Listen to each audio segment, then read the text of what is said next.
1 November 1996. स्थळ मुंबई विमानतळ.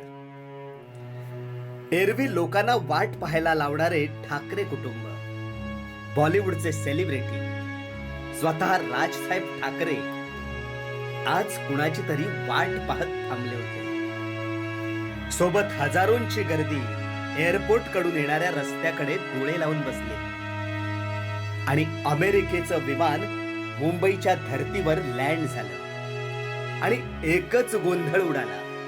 तो आला, तो आलाय, हो तो आलाय.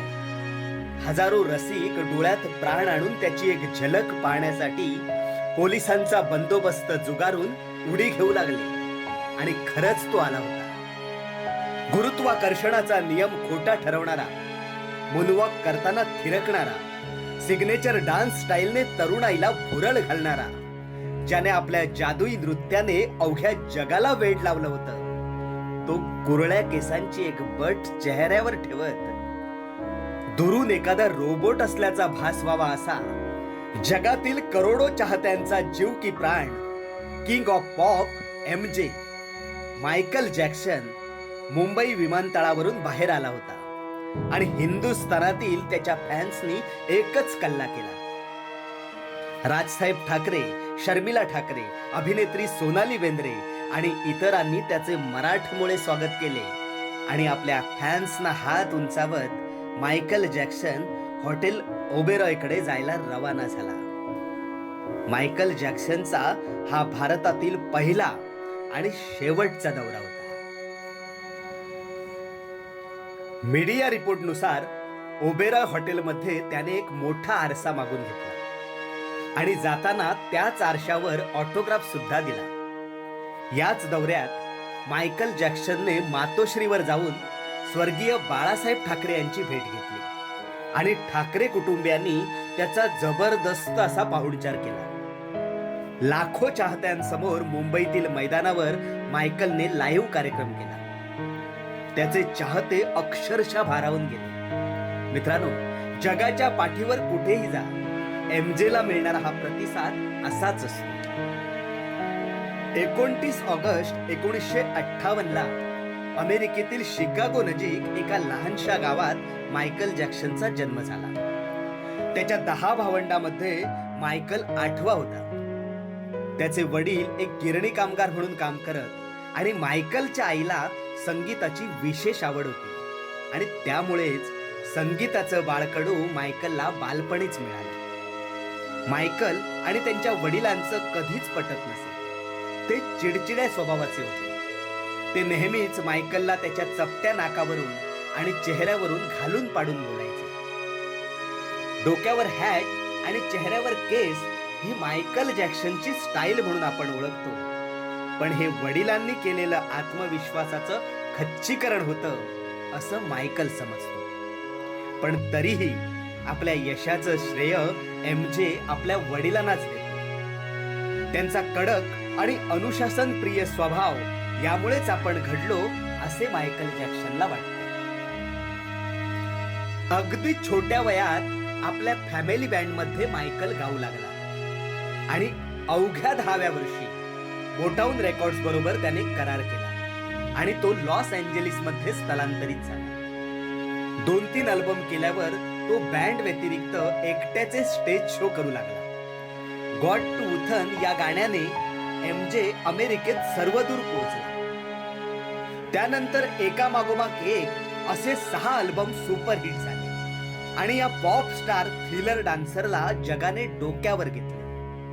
आणि पाश्चिमात्य संगीताचा हा बादशाह, गुरुत्वाकर्षणाचा नियम खोटा ठरवणारा, मूनवॉक करताना थिरकणारा, सिग्नेचर डान्स स्टाईलने तरुणाईला भुरळ घालणारा, आपल्या जादुई नृत्याने अख्ख्या जगाला वेड लावणारा king of pop MJ Michael Jackson नावाची जादू जगाच्या कानाकोपऱ्यात सर्वत्र चालू लागली. नमस्कार मित्रांनो, मी प्रणय राऊत. प्रेरणा क्रिएशन्स माझी कविता या आमच्या YouTube चॅनलच्या माध्यमातून फिल्मी झगमगाट या सदरात आज king of pop MJ Michael Jackson यांच्याविषयी जाणून घेत आहोत. मायकल जॅक्सन एक असं व्यक्तिमत्व ज्याची जगात कुणालाही ओळख करून द्यायची गरज नाही. तुम्हाला पॉप म्युझिक किंवा पाश्चिमात्य संगीत कळो अथवा न कळो, पण मायकल जॅक्सन सगळ्या जगाला ठाऊक आहे. मायकलचं संपूर्ण आयुष्यच एक दंतकथा बनून राहिलंय. 1966 साली जॅक्सनच्या बँडचे नाव बदलून जॅक्सन 5 असे ठेवण्यात आले. 1969 साली ज्यावेळी मायकल केवळ 11 वर्षाचा होता, तेव्हा त्याचे पहिले song I want you back प्रदर्शित झाले आणि खूप यशस्वी देखील